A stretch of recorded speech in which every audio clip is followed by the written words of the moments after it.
મનુસ્મૃતિ કહે છે માંસનો અર્થ શું છે? આજે હું જેને ખાઈ રહ્યો છું એ ભવિષ્યમાં મને ખાશે. આ છે માંસ. કાંદા લસણ ખાવું ને એ પણ માંસાહારનો જ ભાગ છે. આમાં ઘણા લોકોને પ્રશ્ન થાય કે ભાઈ કાંદા લસણ શું કામ નહીં ખાવાના? એનો પ્રભાવ જો 10 ફૂટ દૂર કોઈ કાંદા કાપતો હોય ને તો આંખમાં જ પાણી કાઢે છે. વિચાર કરો, અંદર ગયા પછી પ્રભાવ નહીં આવે? હું કામ નહીં ખાવાના? તો ભગવાને બનાવ્યા હું કામ? અને એનાથી ઉપર જે છે ઈંડા. હવે અત્યારે નવું આવ્યું, ઈંડા શાકાહારી છે. ઈંડા શું છે? જે મુરગી છે ને એનું માસિક છે. કોઈ મૃત શરીરને સ્પર્શ કરીને આપણે સ્નાન કરીએ છીએ, આપણો નિયમ છે દૂષિત. અને એ જ મરેલા પશુઓને આપણે ખાઈએ છીએ. દુઃખ એ વાતનું છે, જેને તમે તમારા હીરો માનો છો, જેને તમે તમારો આદર્શ માનો છો, એવા કહેવાતા આ સંસારના એ મૂર્ખ હીરો, મૂર્ખ લીડરો, મૂર્ખ એક્ટરો થોડાક પૈસા માટે થઈને આવી એડવર્ટાઇઝમેન્ટ કરે. સન્ડે હોયા મંડે રોજ ખાવંડે. તમે વિચાર કરો, આ સમાજ કઈ દિશામાં જઈ રહ્યો છે? પાપમાં પ્રવૃત્ત થઈ રહ્યો છે. અને જાણતા અજાણતા કેટલી જગ્યાએ આપણે માંસાહાર કરતા હશું. એક વાર પણ ગાયનું માંસ જેના શરીરમાં ગયું છે ને, આ વ્યક્તિ 3 જન્મ સુધી ભગવાનના ધામમાં એન્ટ્રી ન કરી શકે. ગમે એમ ભક્તિ કરે, ઊંધો થઈને કે આડો પડીને તોય. જો તમારે જીવનમાં ધર્મને ધારણ કરવો છે તો જુગારનો ત્યાગ કરો, નશાનો ત્યાગ કરો, વ્યભિચારનો ત્યાગ કરો અને માંસાહારનો ત્યાગ કરો.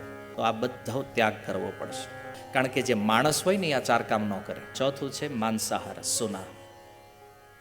માંસાહારની અંદર કાંદા લસણ થી ઉપર માંસ, માછલી, ઈંડા, પછી આવતું હોય એ બધું તમે જાણો છો. મનુસ્મૃતિ કહે છે માંસનો અર્થ શું છે? બોલે મામ સહ. મામ એટલે મને, સહ માને તે. આજે હું જેને ખાઈ રહ્યો છું એ ભવિષ્યમાં મને ખાશે. આ છે માંસ. માંસ શબ્દનો અર્થ છે. અને આજે લોકો માંસાહાર કરી રહ્યા છે. કાંદા લસણ ખાવું ને એ પણ માંસાહારનો જ ભાગ છે. કાંદા લસણ ખાવ અને ગાયનું માંસ ખાવ, બે સમાન જ છે. આમાં ઘણા લોકોને પ્રશ્ન થાય કે ભાઈ કાંદા લસણ શું કામ નહીં ખાવાના? કારણ કે શાસ્ત્ર ના પાડે છે. આપણું સંવિધાન શાસ્ત્ર છે. ખાવા માટે હજારો વસ્તુ છે આ વિશ્વમાં. કાંદા લસણ શું કામ ખાવા છે? અને સાયન્ટિફિક રીતે પણ જુઓ તો કાંદા લસણનું જે કન્ટેન્ટ છે અને ગૌમાંસનું જે કન્ટેન્ટ છે ને, બે સેમ છે. તમારી લેબોરેટરી કરાવી છૂટ છે, કરાવી શકો છો.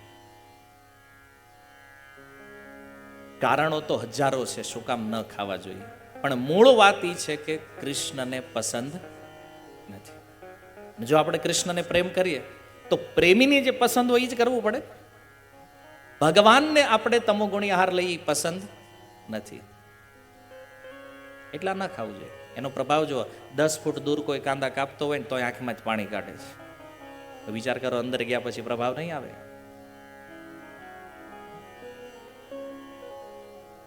એટલે આમાં પ્રશ્ન તર્ક ન હોવો જોઈએ. હું કામ નહીં ખાવાના? તો ભગવાને બનાવ્યા હું કામ ખાવાના નથી?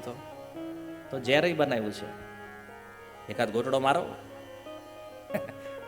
ભગવાને બનાવ્યું એટલે ખાઈ લેવું બધું? શું ખાવું શું ન ખાવું એની પણ સૂચિ છે શાસ્ત્રો. તો કોઈ પણ પ્રકારે કાંદા લસણ ખાવા યોગ્ય નથી. કોના માટે? કે છે જેને સત્વ ગુણમાં સ્થિત રહી અને ભગવાનનું ભજન કરવું છે, એણે આનો ત્યાગ કરવો પડે. જેટલા પણ સંપ્રદાયો છે આ ભારત વર્ષમાં, આમાં કોઈ સંપ્રદાયમાં કાંદા લસણની પરમિશન નથી. અને જો એ ખાય છે તો એ ધર્મને જાણતા નથી. મૂળ વાત આ છે. શાસ્ત્ર ના પાડે છે. અને એનાથી ઉપર જે છે ઈંડા. હવે અત્યારે નવું આવ્યું, ઈંડા શાકાહારી છે. ટમેટાની જેમ છોડવે ઉગે છે. આવું તમને શું કામ મનમાં નાખે છે ખબર? ખવડાવવા છે એટલે. ઈંડા શું છે? જે મુરગી છે ને એનું માસિક છે. સ્ત્રીઓ જેમ માસિક ધર્મમાં આવે એમ મુરગી જ્યારે માસિક ધર્મ, એનું જે લિક્વિડ બને ને ઈંડાના રૂપમાં એ પ્રસવ કરે હર મહિને એકવાર. અને સનાતન ધર્મનો નિયમ શું છે? રજસ્વલા સ્ત્રી હોય ત્યારે એનો સ્પર્શ પણ નથી કરવામાં આવતો. એના દ્વારા સ્પર્શ થયેલું અન્ન પણ ગ્રહણ કરવામાં આવતું નથી.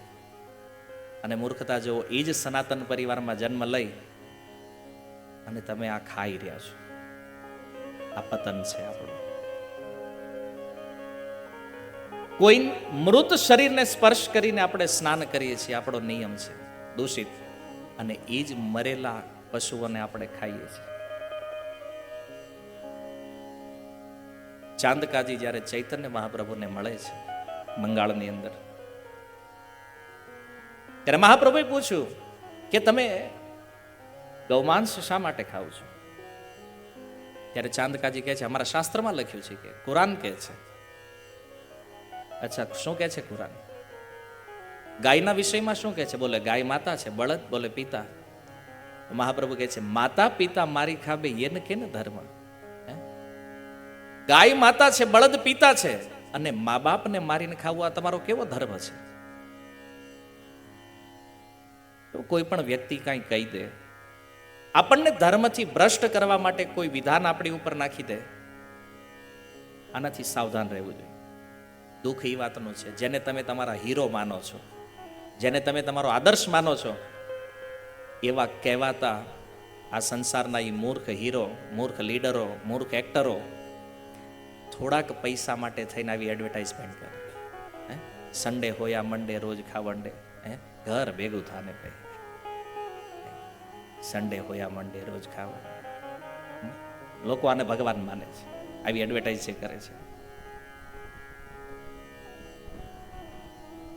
તમે વિચાર કરો, આ સમાજ કઈ દિશામાં જઈ રહ્યો છે? આખો સમાજ અધોગતિમાં જઈ રહ્યો છે, પાપમાં પ્રવૃત્ત થઈ રહ્યો છે. અને જાણતા અજાણતા કેટલી જગ્યાએ આપણે માંસાહાર કરતા હશું. અને એક વાત તમને કહું, એક વાર પણ ગાયનું માંસ જેના શરીરમાં ગયું છે ને, આ વ્યક્તિ 3 જન્મ સુધી ભગવાનના ધામમાં એન્ટ્રી ન કરી શકે. ગમે એમ ભક્તિ કરે, ઊંધો થઈને કે આડો પડીને તોય એને શુદ્ધ થતા 3 જન્મ લાગે. 3 જન્મ જ્યાં સુધી ભારત વર્ષમાં ન થાય ત્યાં સુધી ગૌમાંસના આભડછેટથી શુદ્ધ ન થાય. આ પ્રભાવ છે. એકવાર ગૌમાંસ અંદર ગયું, 3 જન્મ લેવા પડે એ ભારત વર્ષમાં, અને ત્યારે 4થા જન્મે તમે શુદ્ધ થાવ. છતાં લોકો માંસાહાર કરી રહ્યા છે. તો આ છોડવું પડશે. જો ધર્મને ધારણ કરવો હોય જીવનમાં, તો આ બધો ત્યાગ કરવો પડશે. અને જે માંસ ખાય છે ને, એમાં દયા ન હોય. ધર્મનો ચોથો દયા નામનો પગ કાપે છે. રોજ મરઘાના ડોકા મવડી નાખતા હોય, આમાં દયા હોય? એટલા માટે જો તમારે જીવનમાં ધર્મને ધારણ કરવો છે, તો જુગારનો ત્યાગ કરો, નશાનો ત્યાગ કરો, વ્યભિચારનો ત્યાગ કરો, અને માંસાહારનો ત્યાગ કરો. આ 4 વસ્તુ જ્યારે છોડશો ને, ત્યારે તમે મનુષ્યત્વને પ્રાપ્ત થશો, મનુષ્ય બનશો. કારણ કે જે માણસ હોય ને, આ 4 કામ ન કરે. મનુષ્ય બનવું હોય તો, અને ભક્ત બનવું હોય તો એનાથી એક સ્ટેપ આગળ જવું પડશે. ભગવાનના નામને જીવનમાં સ્થાન આપવું પડશે, તો ભક્ત બનશો. પણ ભક્તિ કરી કોણે? કે જેના જીવનમાં, જેના હૃદયમાં ધર્મ સ્થાપિત થયો છે, જેણે એ ધર્મને ધારણ કર્યો. પણ હવે પગ જ કાપી નાખ્યો, એ ધર્મ રહે ક્યાં? આ 4 માંથી એક પણ નિયમ જો તમે તોડો છો, એનો અર્થ તમે તમારા ધર્મને લંગડો કરો છો. અને આ ધર્મને જો મજબૂત કરવો હોય, તો આ 4 વસ્તુનો ત્યાગ કરો. શીલ પ્રભુપાદજીએ ઇસ્કોનનો પાયો નાખ્યો છે આ 4 નિયમ ઉપર. જેને ઇસ્કોનમાં રહેવું છે, જેને ઇસ્કોનમાં ગુરુ ધારણ કરવા છે, એણે આ 4 નિયમોનું પાલન કરવું પડશે. જુગાર નહીં, નશો નહીં, વ્યભિચાર નહીં, અને માંસાહાર નહીં. અને ભગવાનના નામની 16 માળા પ્રતિદિન મિનિમમ. આટલું જે કરે એને ગુરુ ધારણ કરવાનો અધિકાર મળે ઇસ્કોન સંસ્થામાં. આ સંસ્થાનો સિદ્ધાંત છે.